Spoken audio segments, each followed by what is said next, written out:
avec mon papa qui m'entraînait encore, ça passait de moins en moins bien. La relation entraîneur-père était un peu difficile.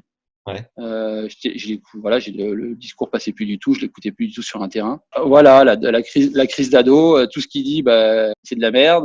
Voilà, donc en gros, j'étais vraiment plus à l'écoute et jusqu'à un point vraiment de non-retour où bah, ça allait au clash et puis j'avais plus envie de jouer au tennis, quoi. J'avais vraiment un ras-le-bol. T'as pensé à arrêter, quoi, à ce moment-là? Et non, pas d'arrêt. Ouais, j'étais encore jeune, donc on va dire, j'avais encore cette passion, mais j'avais le ras-le-bol d'aller à l'entraînement seul avec mon père. Et Ouais. en fait, à cette époque-là, à Monaco, ils avaient monté une petite structure. Ça commençait un petit peu à prendre forme.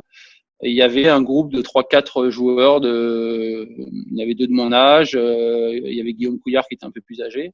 Et je les voyais s'entraîner à 3 à 4. Et moi, en fait, j'avais besoin de ça. J'avais besoin en fait de m'amuser un peu plus et d'avoir une émulation aussi. Et voilà. Et donc j'ai dit à mon père que j'avais envie de m'entraîner avec dans ce groupe-là. En fait, j'avais envie d'essayer ça. Alors quelque part, lui voyait ça un peu comme de la facilité. Il avait pas tort parce que c'est Monaco, c'est rester à Monaco, être dans un groupe comme ça, c'est aujourd'hui avec du recul, c'était pas encore super professionnel et c'était pas la meilleure solution, on va dire peut-être par rapport à l'entraîneur qui avait en place, les joueurs, tout ça. Mais voilà, moi à ce moment-là, j'avais envie de ça. Lui, il avait envie que je parte soit aux États-Unis, soit en Espagne m'entraîner. Avec le couteau entre les dents. Voilà. Et moi aujourd'hui, bah, je lui donne raison.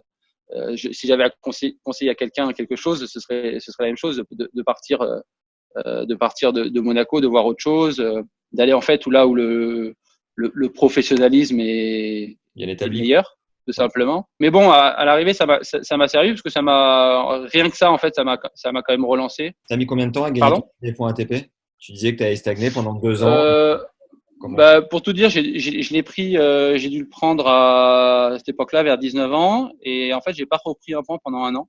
Donc, je l'ai D'accord. reperdu. Et ensuite, je l'ai repris. Je l'ai pris la première fois une fois en Algérie et une deuxième fois en Jamaïque.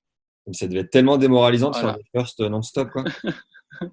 Ouais, mais comme je te dis, j'étais pas dans l'optique assez, comme tu disais tout à l'heure, assez ambitieux. Voilà, j'avais pas compris ce qu'était d'être un joueur de tennis professionnel. Et voilà, je faisais mes tournois comme aujourd'hui. Là, on entend un petit peu, on a entendu Dominique Thiem dire qu'il avait pas envie d'aider les joueurs un peu moins bien classés.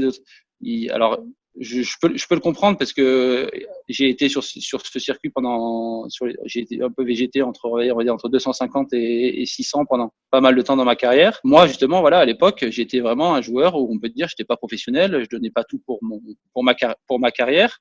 Et voilà, j'étais content, j'aimais voyager, j'aime toujours voyager, mais j'aimais ça et je partais, voilà, on s'éclatait, il y avait je voyageais avec des potes, voilà, mais c'était quelque part, c'était pas du professionnalisme, quoi. On peut pas dire aujourd'hui que j'étais joueur de tennis, j'étais un amateur qui faisait semblant quelque part de jouer au tennis, quoi. Ça veut dire quoi? Que tu n'avais pas un programme d'entraînement physique, que tu faisais pas attention à ce que tu mangeais, que tu te couchais tard? C'était quoi vraiment le… Non, bah je suis pas fêtard, non, je suis pas jamais été un fêtard, mais tout simplement, bah voilà, après c'est pas facile hein, quand tu pars 2-3 semaines loin en tournoi sans entraîneur, parce que mon père voyageait pas avec moi. Bah, quand il faut aller, t'as une après-midi libre, bah, au lieu d'aller t'entraîner pendant 3 heures, bah, tu vas jouer aux cartes ou tu restes sur l'ordinateur. Voilà, tout simplement, t'as besoin de faire ta séance d'étirement, bah, tu la fais pas comme il faut. Voilà, que des petites choses comme ça, et qui fait que voilà, ça fait une grosse différence à l'arrivée.